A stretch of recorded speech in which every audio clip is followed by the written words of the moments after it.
que je voudrais préciser, je me prononce en tant que Birame Souleye, militant du parti PASTEF. Et je précise aussi une règle, parce que nos militants, c'est nous qui les avons éduqués. Et je préfère dire nous, parce que on n'a pas de victoire individuelle. Amul ken. Comment réaliser une victoire individuelle? Tout ce que nous avons réalisé, nous l'avons réalisé collectivement sur la base confiance bi nga xam ne moom la ñu investiroon ku nekk xam nga lu tax ñu doon sant nit liggéey. ba ko mu koy def. parce que dañ ko wóolu woon moo tax. J'ai été moi le secrétaire général et l'administrateur du parti pendant 8 ans. Et personne ne peut dire que les socles du parti n'ont pas été solides. Mais dans mon discours, je dis toujours le grade le plus élevé. Le grade le plus élevé dans le parti, c'est simplement le grade du militant. Amul ku gën a diñ ci parti bi. Amul ku ëpp solo. moo tax bi ñu njëkkee créé PASTEF carte de membre boobu bi ñu njëkk a defar. amul numéro amul date. parce que li ñu théorisé woon mooy. c'est vrai que ñun ñoo nekk à l'initiative. ñun ñoo nekk à l'origine du parti. mais li ñuy bañ mooy suba ku mel ni mi ngi Maram Ndiaye ñëw indi xam-xam bu wër indi pas-pas ñu ne ko yaay 25e heure yaay 10 millième militant loolu lañ doon bañ moo tax carte yi njëkk a defar amul numéro amul date. parce que lii wax ji lañ doon bañ. waxu man maa def. wala yaa yëkkati wala yaa teg ñun ñëpp a liggéey. yaa ngi dégg. xam nga ku ci nekk dund nga ci parti bi. ku ci nekk ci ñun laa wax sur ñëpp ñu am carte te dinaa ñëw ci benn affaire. ñun ñëpp ñu am carte ci parti bi ku ci ne dund nga loo xam ne lii mun nga taxaw fëgg sa dënne maa ko fi def mais amul njëriñ. je répète encore il n'y a pas de victoire individuelle. lan moo am njëriñ. la victoire collective. être concerté. se concerter. discuter ensemble. ñun li ñu traversé ci épreuve lépp lu ñu jàll waxtaan moo ñu ci génne.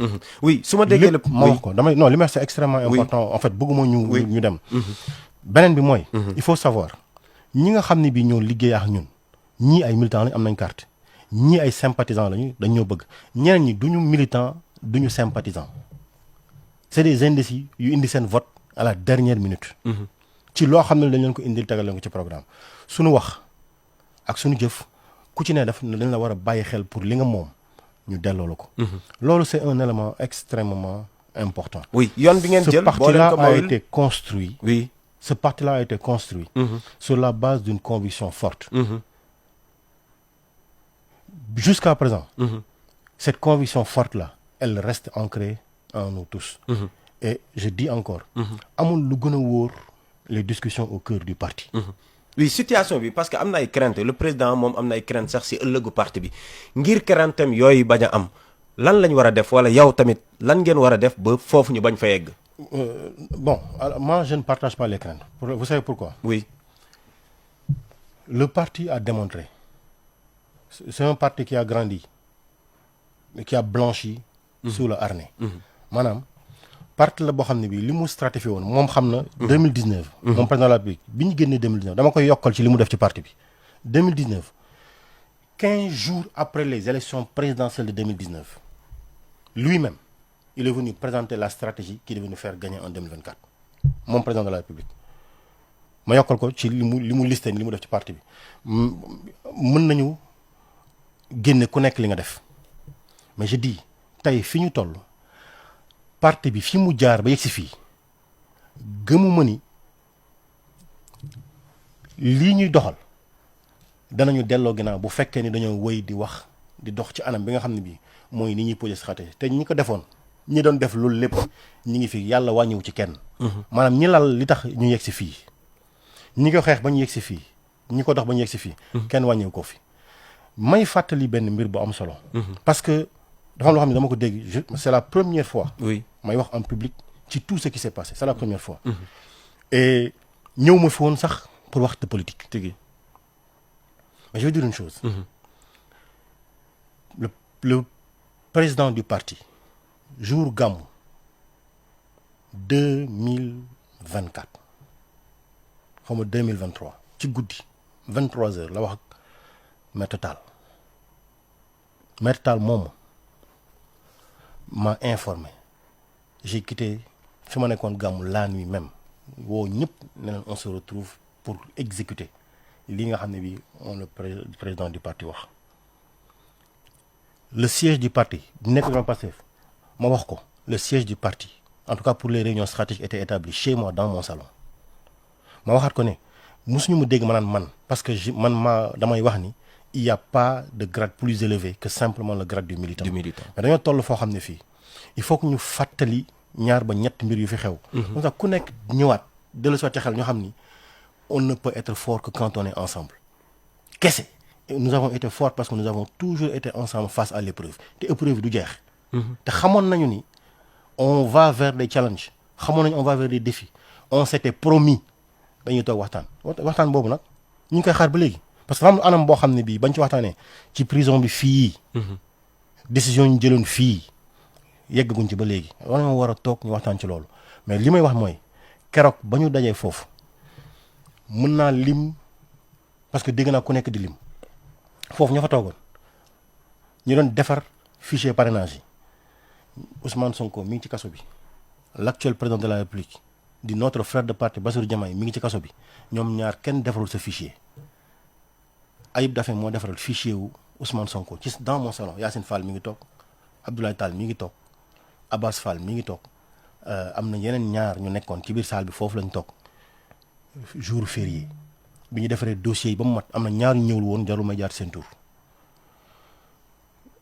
bi ñu defaree dossier ba mu pare ñu foog ñu imprimer amuñu imprimante jour férié ngoon jot.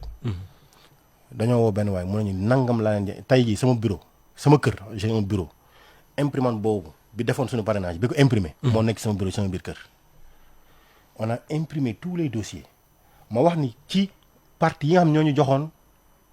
seen parrainage de parti maanaam ñi porté suñu candidature parce que ñooñu jox seen i récépissé de parti ñun ñoo doon tànn ñan la ku ci nekk kiñ la jox ñun ñoo ko tànn parce que dañoo négocier ak gars yi négocier yu bëri mais pour sécuriser parce que dañoo wax ni on avait la possibilité nga jël nit jox ne moom mooy porté parti bii mooy porté la candidature le parrainage de Diomaye ñu dem ba ci dernier moment Macky Sall woo ko def ak moom noonu mu lâché la ma joxe fii information tey bi ñu defee liste bi sérieux le nombre de partis qui nous ont promis de nous accompagner dafa am ñett ba ñeenti partis yoo xam ne dañu woon wóoruwuñu leen parce que mën nañoo dem au dernier moment mën nañu dem ba dernier moment ñu rocceeku parce que dañ leen di def lii parce que dañ leen def laa ñu ne man ak Abbas Fall nañ ko jël maanaam ñi nga xam ne wóoruwuñu leen ñun nañ ko assumer Abbas Fall ñi mu porté woon dañoo am nañ dut ci kenn ki man ñi ma porté woon dañu am nañ dut ci kenn ki mais ñeneen ñi ñu defal ñëpp dañoo jël ñi nga xam jàpp nañ ñoo ñu gën a doy moom président Diomaye man ak Abbas ñoo ànd le matin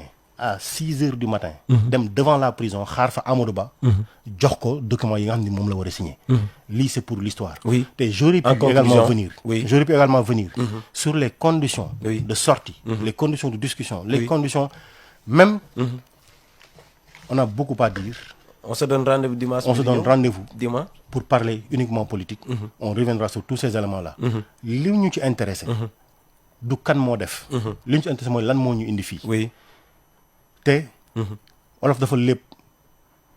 ñu jeexal ci lépp bi. olof dafa lépp ne. ku wàcc sa ànd. ànd boo dem fekk sa borom. président dafa sori parti bi. man li ma xam ci parti bi dañoo waxoon ni président mënul bokk ci parti bi mais dañ ko def président d'honneur du parti bu ñu ko invité ci parti bi parce que ci parti bi la bokk. bu ñu ko laajee ci parti bi dafa war a ñëw ci parti bi ndax parti bi moo ñu indi fii. dafa sori parti bi waaw wala déet. dama ni président bu ñu ko woowee ci parti bi dafa war a ñëw ci parti bi bi mu faloo ba léegi. ñëw na je pense suma juumul ci benn réunion suma juumulee. mais na jël jotam dellusiwaat ci parti bi. d'accord ndax parti bi moo ñu yóbbu fi ñu nekk tey jii. merci beaucoup Birame Souleye ndax 1 million de carte membre yow lañ ko dénk di nga si am di nga si egg xalaat nga ko. ñun. très rapidement 30 secondes. ma ne stratégie bi ñu sant nii. oui. on l'exécutera à la perfection. d'accord salaamaaleykum. merci beaucoup Birame Souleye Diop premier vice-président du parti PASTEF doon jëwriñ bi nga xam ni moom la ñu dénk wàllu énergie pétrole ak mine moo nekkoon.